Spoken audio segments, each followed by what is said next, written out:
What will happen this NFL season? Welcome, football fans, to my 25 predictions for 2025. These are 25 things, 25 predictions for this NFL season. Gronk, spike the like button for more predictions just like this. And let me know in the comments your predictions. Let's go. Let's kick it off with my first prediction for 2025. And that is, starting off a little calm, the Philadelphia Eagles will win the NFC East. Now, this might seem obvious to some of you, but the NFC East has not had a repeat champion since 2004. That's right. The NFC East rarely repeats. So this is somewhat bold, but I do believe that the Super Bowl champs entering 2025 have a stellar roster, the best offensive line in football, a good leader at quarterback, still Saquon Barkley, A.J. Brown, Devontae Smith, Dallas Goedert, weapons galore, and a top-tier defense. And I believe that team is the most complete in the East and still arguably the most complete in the NFC. They do face a tougher schedule. They probably won't be as effective as an offensive play-calling team now that they've lost Kellen Moore to the Saints. They might get a little worse on defense because they did lose multiple pieces at every level. Josh Sweat, Milton Williams, Darius Slay, C.J. Gardner-Johnson. They lost pieces, period. But still, I believe that some will step up. I think Cooper DeJean and Quinyon Mitchell will ascend. I think rookies like Campbell and Makuba will take big parts of this defense. And I do believe that Jalen Carter is going to have his best season yet. I look at the offense, and I actually think it could be better than the defense this year. I expect more passing from Jalen Hurts, meaning a bigger season for A.J. Brown, Devontae Smith, and maybe Dallas Goedert if he can stay on the field. But I expect the Eagles to win this division again in 2025. That's my first prediction. Now, let me know if you agree or disagree with all of these predictions, guys. At number 2, I believe the Washington Commanders will miss the playoffs. And this is somewhat of a hot take because they were in the NFC Championship last year. So from the NFC Championship to missing the playoffs completely. First of all, I brought it up with the Eagles. The Commanders and the NFC East face a tough gauntlet of a schedule this year. They play two of the toughest divisions in each conference. I believe they play the AFC West and the NFC North, if I'm not mistaken, including an improved Giants team and probably an improved Cowboys team because they will have Dak Prescott. The Commanders were an extremely fortunate team last season, winning many one-score games. They also were the best fourth down team in NFL history. Regression will happen with this team. They also have Jaden Daniels, who is spectacular, stellar. I love Jaden Daniels as a player, but you have to expect some better game planning and some better defenses from teams across the league when preparing for Jaden Daniels. I just think they'll have a better idea of how to attack this offense. I'm not exactly a fan of their running back position. Zach Ertz at tight end is older than dirt. I don't think Debo has much left. And then the whole Terry McLaurin contract situation might not allow him to be himself early in the year. So those things offensively for a unit that I think is really, really good when all healthy and running on just absolute, pure, 100% efficiency, I think they're really good. A top 10 unit for sure. But I wonder if all those things are going to maybe decline this year, not be quite flowing the way they were last year. Defensively, They struggled against the run last year. I don't know if they'll really improve in that area. From a personnel standpoint, they have a lackluster pass rush.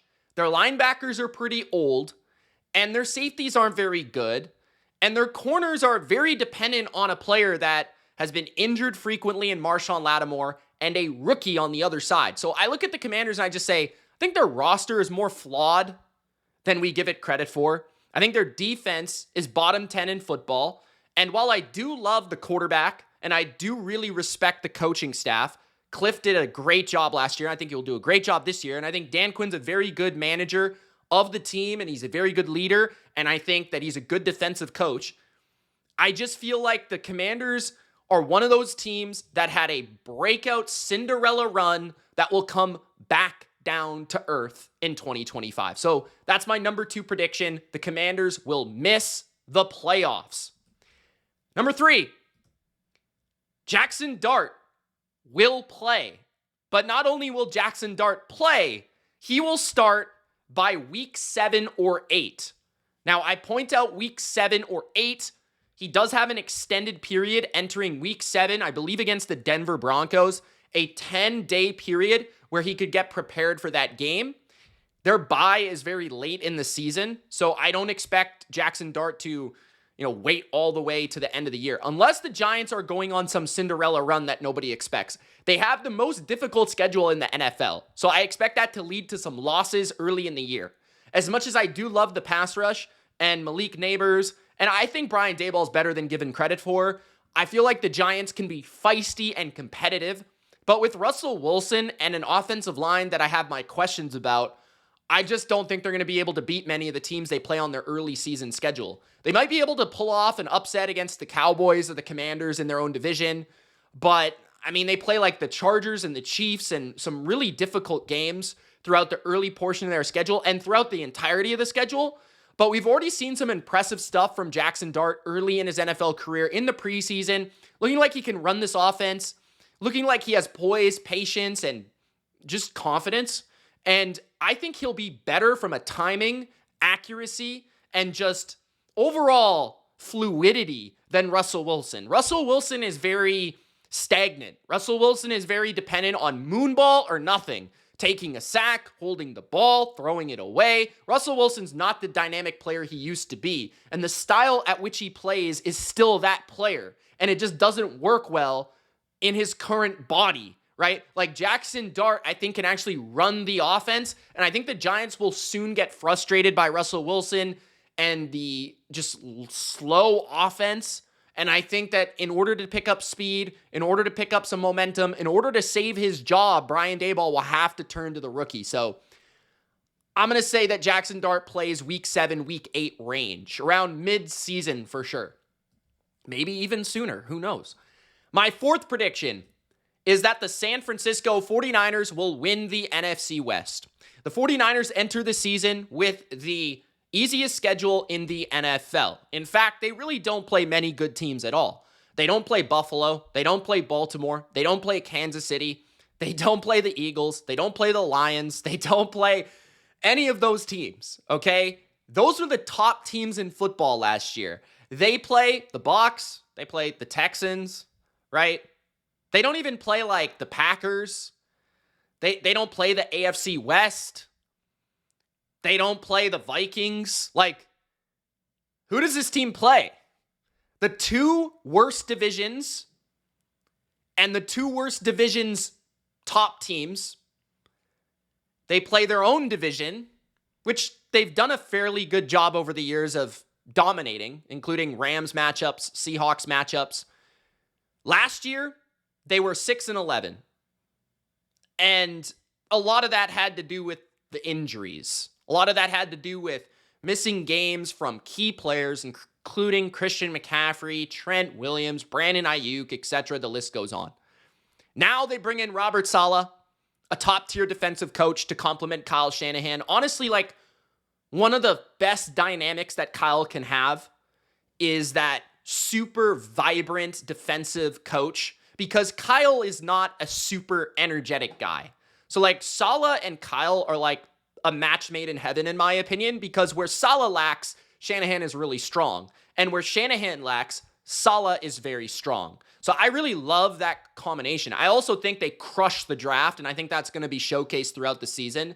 I think that the offense is going to be top tier, as Kyle is probably the best play caller in football on a consistent basis, and they have plenty of superstars.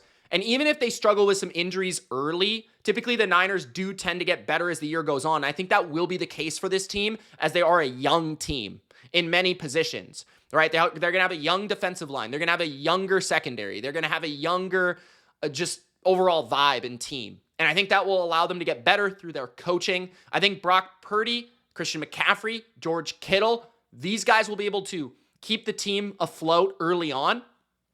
And I think eventually they'll ascend to the top. The Rams played some of the best teams in football this year, and they have to deal with the whole Matthew Stafford back situation. Puka Nakua's always injured. They have questions about their secondary, their linebacking core on defense. I don't think the Rams are as slam dunk as people think. They could be in the Super Bowl, but they could also be a team that misses the playoffs completely due to their quarterback situation, their left tackle situation.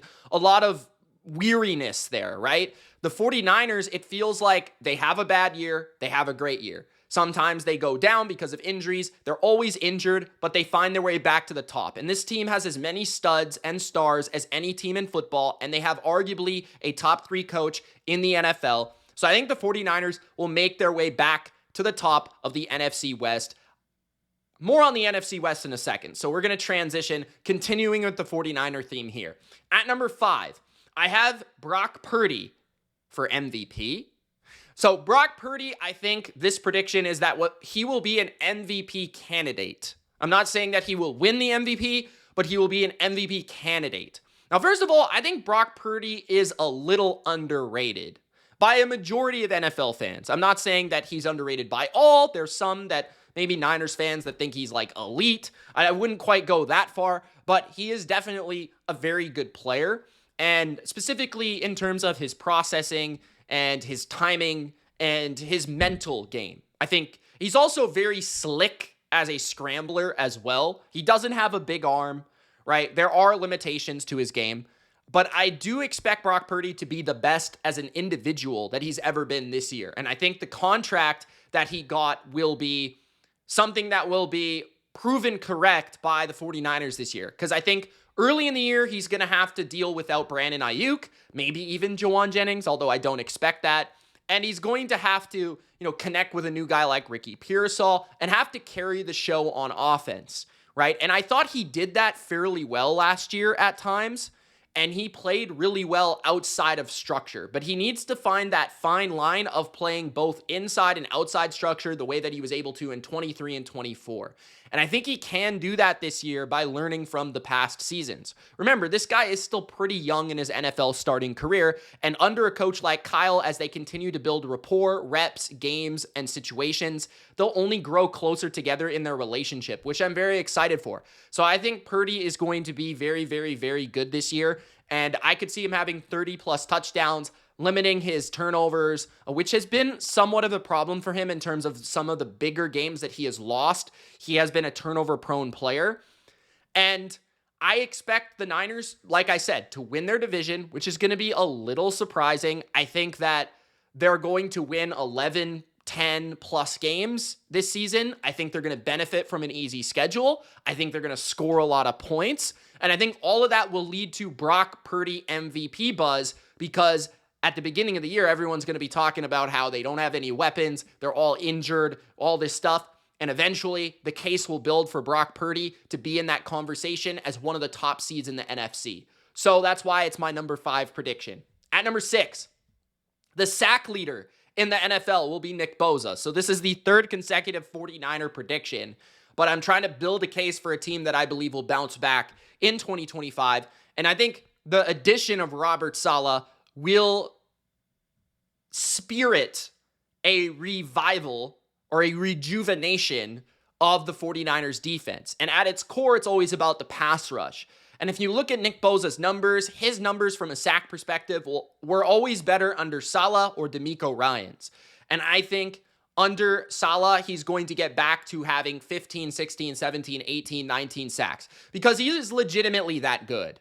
And I also believe that the 49ers have a better defensive line around him in terms of the pieces. Michael Williams and his interchangeability to play edge or inside. I think a guy like Bryce Huff really helps Nick Bosa on third downs. I think just the general creativity of a coaching staff with Robert Saleh, Gus Bradley, and one of the better defensive line coaches in football, they're going to get Nick Bosa in great situations. You also look at, a team like Seattle who struggles at right tackle, a team like the Cardinals that I think he can get some sacks against, a genuinely weak schedule that he can get and build some sacks against. They can get in the lead, run the ball, sack the quarterback. So I think there's a case for Nick Bosa with Micah Parsons holding out for that contract, Myles Garrett being on a pretty bad team, TJ Watt getting a little bit older, a Trey Hendrickson holding out. There are many players, Aiden Hutchinson coming off an injury. Nick Bosa is the one that's 100% healthy, that's ready to rock, has an improved coaching staff, an improved player group around him. Nick Bosa leading the league in sacks after winning a Defensive Player of the Year a couple years ago would not be all that surprising, but this is something I don't think he's ever done. So at number 6, Nick Bosa. Maybe he did it when he won the Defensive Player of the Year, but I don't think so. At number 7, sticking in the NFC West, but a different conversation circling around the other teams, because we know that the Niners would be in the playoffs by my predictions, is I believe that 3 NFC West teams will make the playoffs. Now, I'm not 100% sure which ones will be the 3, but I am 100% sure that there will be 3. When I look at the NFC East, you guys already know that I've crossed the Commanders off. I believe that it will only be the Eagles from that division. I'd be genuinely surprised if 2 teams made it and it was not the Commanders, right? If it was the Cowboys or if it was the Giants, I'd be a little bit surprised, right? And then the NFC North, I think they have a absolutely brutal schedule. They are a absolutely brutal division that will beat up on each other. And I expect 2 teams, but not 3. So I think only 2 survive from that division. I also am not super confident about 2 of the quarterbacks in that division. And then, you have the NFC South, which is like a 1 team or nothing sort of situation. I don't really see, nothing is obviously not the case, but feels like 1 team, that's about it. Like the South, the teams in that division just are not strong enough to carry 2 or 3. So looking at the NFC West, I think all 4 teams are good. All 4 teams have strengths. I think when we look at the Rams, their case is obvious. They have Sean McVay. They have Matthew Stafford. I could almost stop there, but they also have a very good pass rush. They have Devontae Adams, Puka Nacua. We get it, right? Like, they're really good if they're healthy, so they should make it. But then you have the other teams, right? Seattle and the Cardinals, and both of them are very close in my mind. Seattle, I like Mike McDaniel, especially as a defensive coach. I feel like their defense, I graded it as the 6th best in football, and I think it will be top 10, so that's good, right? Then you have the offense, which the vibes are up for me based on the preseason action of seeing how Kubiak's going to run this thing. And I did say initially this offseason that Seattle improved that offensive coordinator, and I think that their offense is going to be good for Sam because I think he fits that scheme well. And I'll also say that Kenneth Walker, if healthy, is going to go crazy this year. I also think Jackson Smith and Jigba is good enough to be their number 1, although I'm a little worried about their passing game. I feel like the combination of a strong running game, the combination of play action pass and a defense can get you to a playoff spot. Maybe 10-7 type vibe, but I feel like it can get you there. But they were 10-7 last year. The Cardinals were 8-9 last year, but they very much improved. Kyler, I would argue, is just as good, if not better than Sam. And they do have an excellent running game, which was proven last year. They were number 2 in yards per carry. So they could certainly run the ball. If Marvin Harrison can take a leap, we know what Trey McBride is. If the offense can just be a bit better in the passing game, that would be nice. But the defense is going to be a lot better. The defensive front is a lot better. The defensive line is going to be much better from a pass rushing and especially a run defense standpoint with Dalvin Tomlinson, Calais Campbell, Walter Nolan, Josh Sweat, etc. And then the secondary, Will Johnson really brings a number 1 corner to the team. So I think the Cardinals or the Seahawks could be like 9-8, 10-7 and make the playoffs. But I definitely foresee, as long as the Rams are healthy, they're going to get in. And the Niners, I think, will win the division because of the strength of their schedule, which is weak. So that's why I have 3 teams in. You'll have to find out when I do my official predictions who officially I put in. But I'm thinking 3 teams from the West. That's my official prediction. Next, the Patriots. Here we go with the propaganda, right, guys? They will win 10 plus games this year. First of all, I'm not the only one that believes this. There's plenty of people that believe it. They're actually the most bet team, according to ESPN, to make the playoffs. So a lot of people are on the train for the Patriots to make the playoffs. And I think it comes down to Mike Vrabel and the improved coaching staff, including, Josh McDaniels, Doug Marrone, right? Ben McAdoo, some official, real NFL coaches that have joined the staff.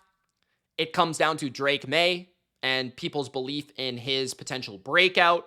And it comes down to their improvement from a financial standpoint defensively, and then a draft standpoint offensively for the most part, right? Travion in the backfield, Kyle Williams, at receiver, Jared Wilson, and then also Will Campbell on the offensive line, all draft picks. And then having a guy like Josh to work around that. But then you also add Morgan Moses, you add Stephon Diggs, you add Mac Hollins, Demario Douglas is fit within a Daniel system. So all that stuff. The Patriots are actually favored to win 11 games this year. And a lot of people talk about the Niners schedule being the easiest. I have at length already. The Patriots have the second easiest schedule. And when you really look at it and go game by game, pick by pick, it's very easy to see the Patriots winning at least 9 games, if not 10, 11, even 12, depending on how good Drake May is, which you guys know I am one of the biggest Drake May fans there is. So I think the Patriots will win 10 games. I'm not just saying this as a fan. I think there is a genuine argument that they have a top 10 defense, a top 10 coach. By the end of the year, maybe a top 12, top 10 quarterback. And I do believe that their offense is going to be better than people think because it will be well coordinated. They'll be able to run the ball with a very explosive rookie running back. So I think at number 8, the Patriots will make the playoffs and they'll win 10 plus games. That will lead to Mike Vrabel winning Coach of the Year, which is my official prediction.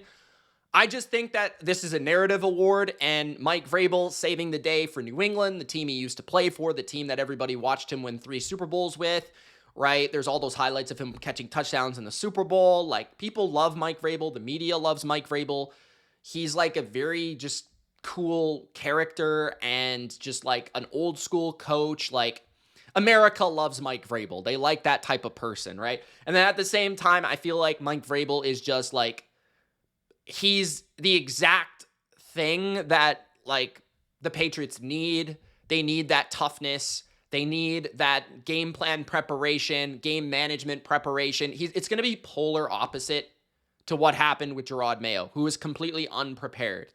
And I think because Mike Vrabel had a really good reputation, even when he was fired by Tennessee, his PR has not slowed down. So I feel like Mike Vrabel is going to win that award again. He's already won that award once. I think he'll win it again.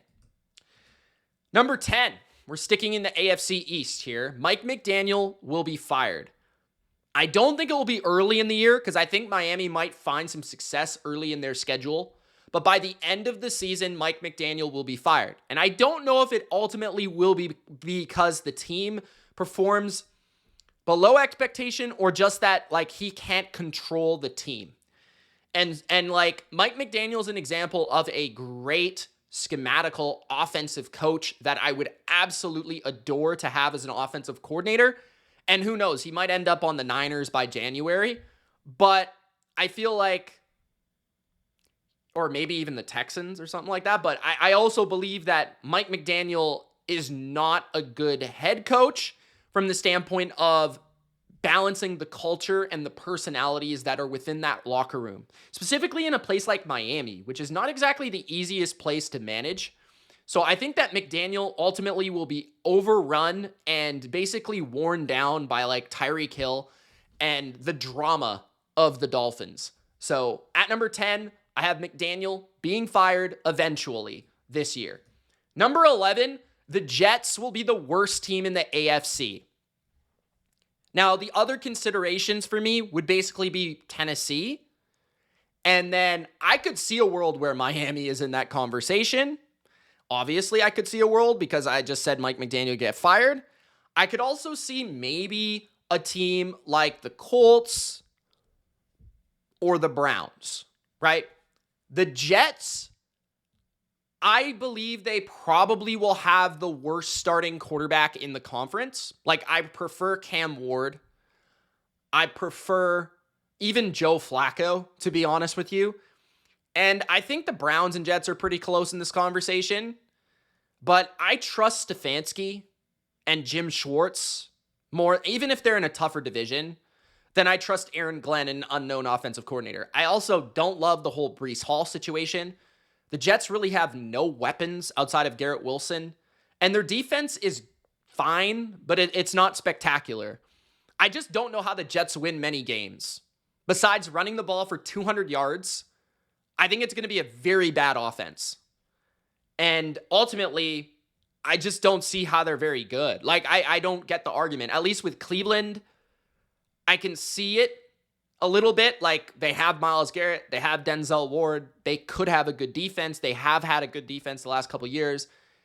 And we've seen their interior offensive line dominate. We've seen Joe Flacco actually lead that team to the playoffs. Like, they do have Jerry Jeudy, David Njoku, Kevin Stefanski. Like, I could see something there. While the Jets, I'm like, I can't see it. Besides them having a spectacular defense and Aaron Glenn just totally revitalizing the team. Now, maybe the synergy and the energy of Aaron Glenn will be enough to get them like 5 wins. But honestly, I think this is a 3-4 win team. Like, I think Justin Fields is the most overrated bad quarterback that I've ever seen, to be honest. At number 12, the Buffalo Bills will be the number 1 seed in the AFC. Now, the Bills have flaws. Don't get me wrong. Like, there are concerns about who will step up in the receiving core, right? Who is their number 2 corner? Who is their other safety? There are concerns about the Bills going into a year that a team that is expected to be in the conversation for a Super Bowl shouldn't necessarily have. But at the end of the day, their division, if the Patriots are the runaway second best team, Miami and the Jets struggling, as I've already pointed out in this video, the AFC North has 3 potential playoff teams. The AFC South is pretty weak, but the Texans are not a juggernaut on the Bills level.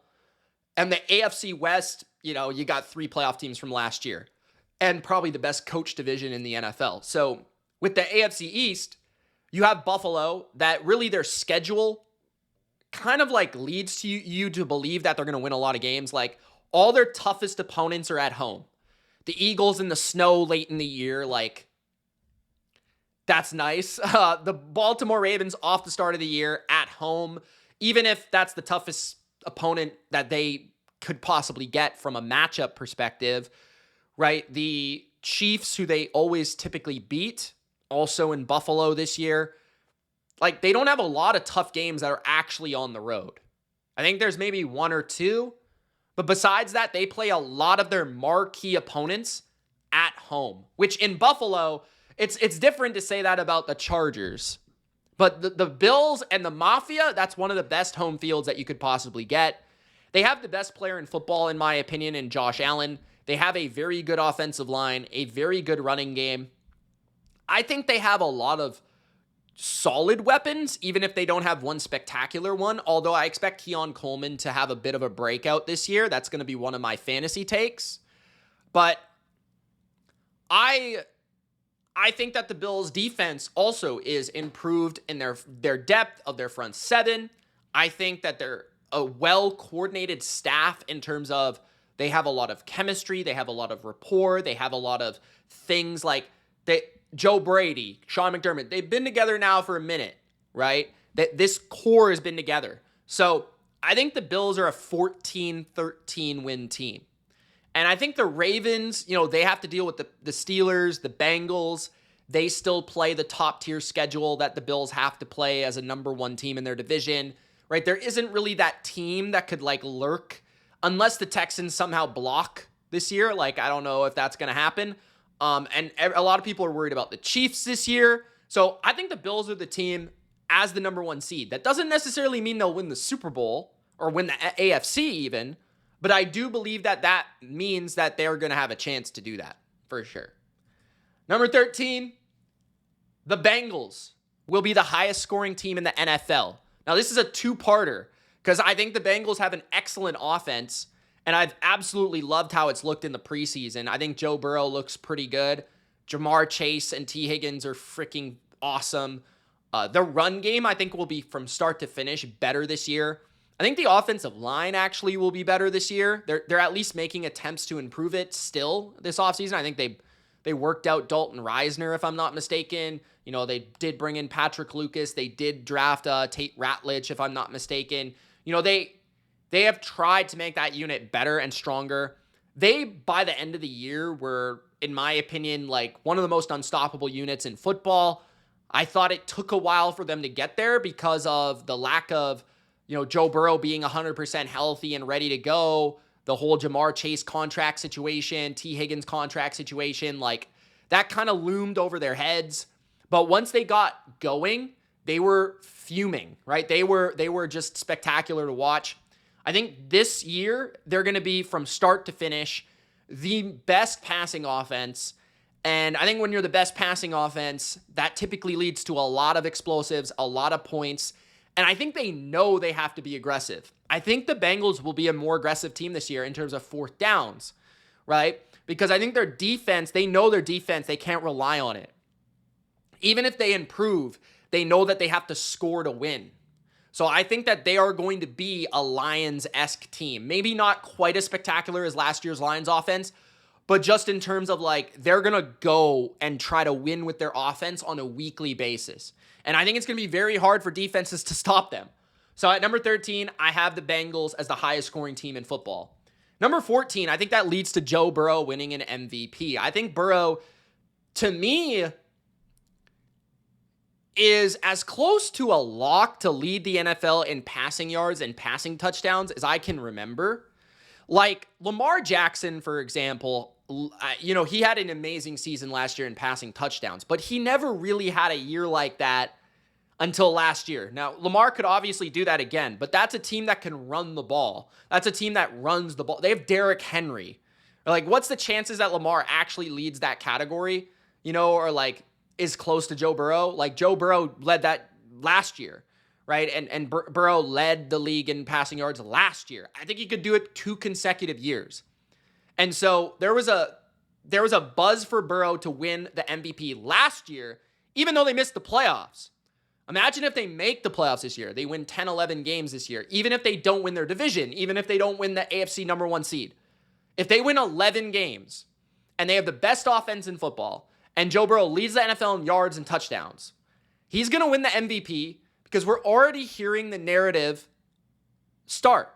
ESPN, right? Like Dan Orlovsky, this guy has a lot of pressure in this situation. Like, if you guys noticed last year, like, Joe Burrow he's getting a lot of the Josh Allen love that Josh Allen got last year. Like, this guy carries the team. This guy does that. This guy doesn't have this. As much as I love both players and I think they're amazing, a lot of winning the MVP is a narrative. A lot of them is like, who do we want to give the award? Who deserves it? Like, who's next? You know what I mean? Like, Lamar's won it, twice. Mahomes has won it twice, right? Now Allen has won it. So that is off of him. Like, okay, like there might be some buzz for who's next. Jaden Daniels, maybe. Could Justin Herbert really rise, right? Like, there might be some underdog stories, or maybe a spectacular season again from Saquon, or even Jalen Hurts. But I do believe that Joe Burrow is the lead dog in that category, right? So I have him at number 14.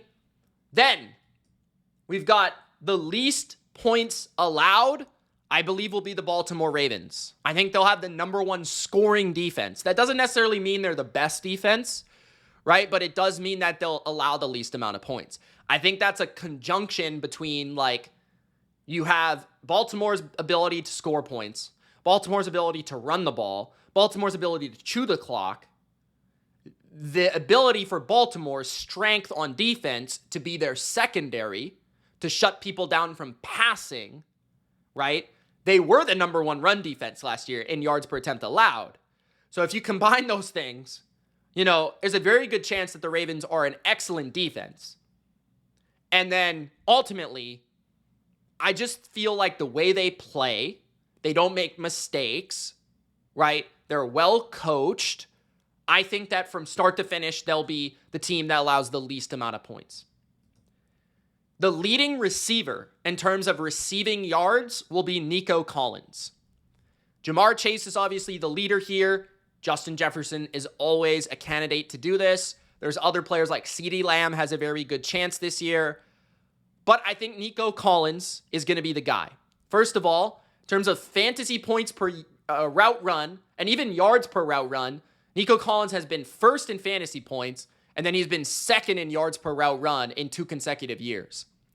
I believe that the volume of the Texans' passing game will rise with Joe Mixon being injured early in the year. I believe that targets for Nico Collins will rise due to a new offensive coordinator that comes from the Rams. And the Rams are a team that like to funnel targets to certain players. I also think that no Tank Dell means less rapport and chemistry with youthful receivers, which means Nico is going to get more volume. So I think that Nico is as good or as talented as any player at his position in football. He's in the tier of the elite of the elite. I graded him as the 3rd best receiver in football. That's what I believe. He can do it all. I don't necessarily see him catching 110, 120 passes, although he maybe could. But I'm expecting 15, 16, 1,700 yards. I think he'll have a lot of yards. So at number 16, Nico to lead the league in receiving yards. Shane Stiken will be fired. Now, this is stemming from the decision to start Daniel Jones. Now, don't get me wrong. Daniel Jones is better at quarterback than Anthony Richardson right now. But this is a decision that is made by a coaching staff that has a hot seat. You can't really go any other direction than that. If Shane Steichen had all the room for error, all the room to play around and have fun and do his thing, he'd probably go with the youthful quarterback that has a higher ceiling. And everyone believes that's Anthony Richardson, right? But a coach that needs to win right now and needs to impress in some way, shape, or form doesn't need to make the playoffs with Daniel Jones, but needs to impress is a guy that starts Daniel Jones. And I think ultimately the Colts will probably fail to get to where they want to go. And I think the Colts will ultimately decide to go in a different direction. So I'm going to go with Shane Steichen as he's just done this year. Like, I think he's going to be gone from the Colts. The Jacksonville Jags, I think, will have a top-tier offense in 2025. I think Jacksonville will have a top 10, top 12, just to clarify that, type of offense. Liam Cohen was one of my favorite coordinators to watch last year. I think what he did for the diversity of the run game in Tampa Bay, I thought he had maybe the most effective screen game in football. And then I like the similarities of Lawrence and Baker in terms of they're both downfield aggressive passers. Trevor Lawrence actually was like second in ADOT last year. So I think Lawrence will have a lot more gimmies in this offense, a lot more quick deliveries, kind of like he did at Clemson. But at the same time, I think he's still willing to strike downfield. And I love their weapons. I feel like Brian Thomas Jr. could literally be the best receiver in the NFL at some point. I think Travis Hunter is a special talent and just a special athlete. And I think he'll see a good amount of volume. I think Brenton Strange is an underrated possession tight end. De'Ami Brown can fly. Parker Washington can play in the slot. I think their running backs will be good enough, whether it be ETN, Bigsby, Tootin. I think the offensive line will also be better. I think their left tackle's on the rise already. I think they improved their guard position. So I think that the Jags are just going to be a team that has to throw, has to score, will be electric, dynamic downfield, and will have a better evolved game plan and just like those gimme screens, those quick RPOs. I just think they'll be an efficient early down offense in comparison to what they've been. They have electric weapons. I think that will lead to a lot of points. I don't know if they'll be a good team, but I think they'll score. Number 19, I think the Chargers will miss the playoffs. Now, ultimately, I had to change my opinion on the Chargers because I had the Chargers in the playoffs for basically the entire offseason. And I had to change because I just feel like the offensive line is not going to be what they want it to be or hoped it to be or basically needed it to be. Right? Like with Rashawn Slater out, you throw Trey Pipkins on the right, you move Joe Alt to the left. I'm not really concerned about Joe Alt, but I'm concerned about how that affects the entire team's identity. The team's identity was based on protecting Justin Herbert, being able to run the ball, and now Najee Harris also dealing with the eye thing. And then they don't have great weapons on the outside, although maybe one of their rookies does break out. And I do like the addition of Keenan Allen. Maybe even Tyler Conklin helps them a little bit, but I don't love the defensive line. I don't love the offensive line without Rashawn Slater. And I just don't think they're as good on paper as the Broncos. So I had to change my opinion. It's not like I feel like the Chargers are some incredibly coached team in comparison to Denver. In fact, I think Denver is a better coached team than the Chargers. The thing that I had about the Chargers was I love Justin Herbert. I think he's very, very good.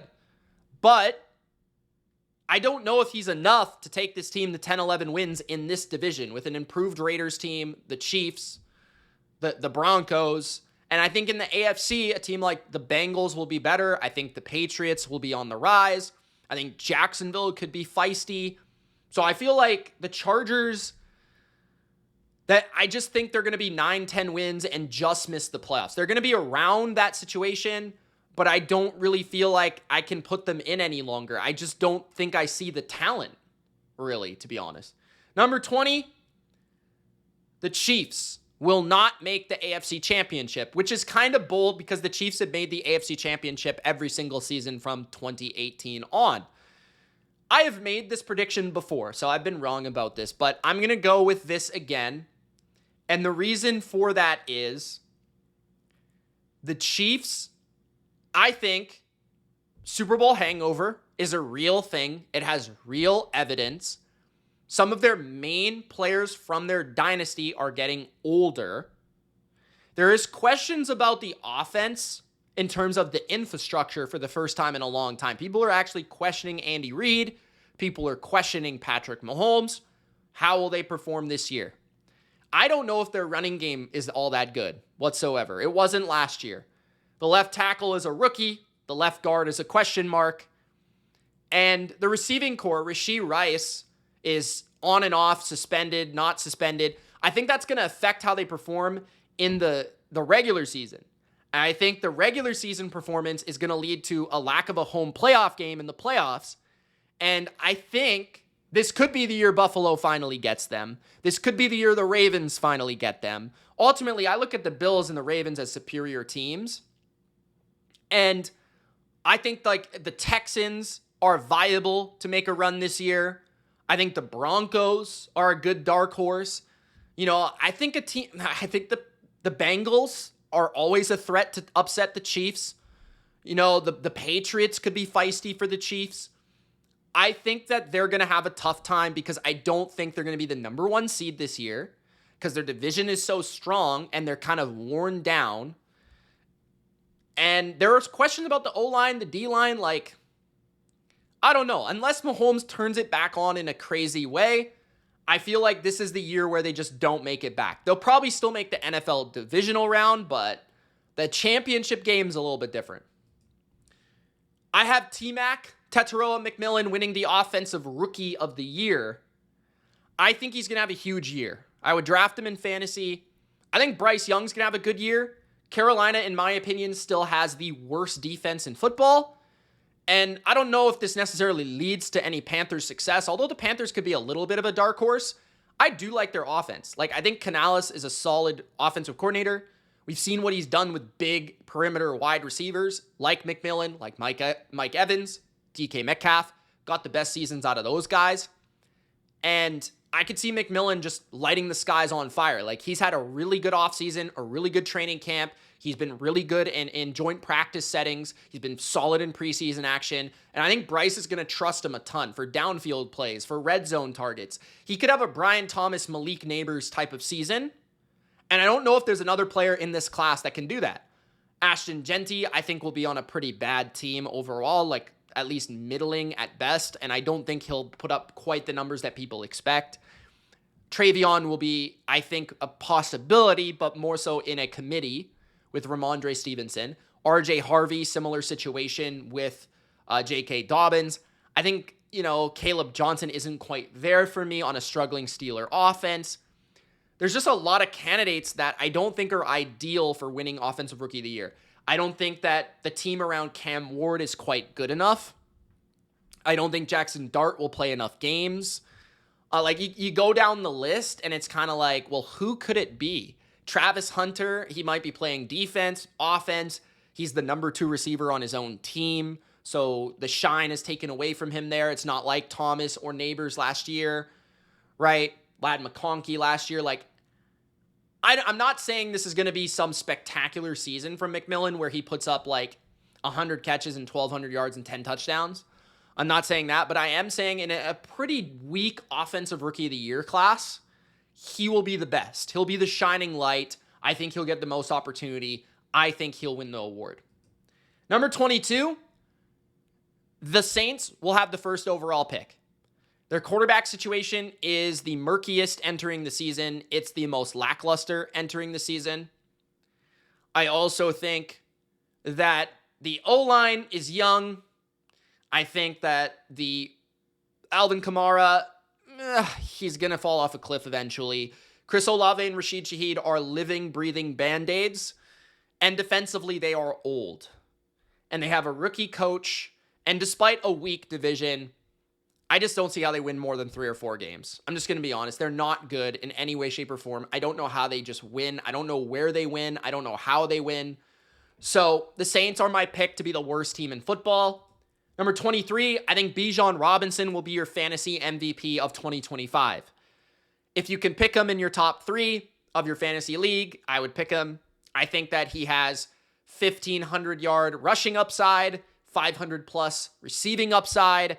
He can catch 90 passes, and I wouldn't be surprised. He's an excellent receiver. I think he caught 70-plus last year or somewhere around there. He's a very good receiver, very smooth. People don't really recognize that.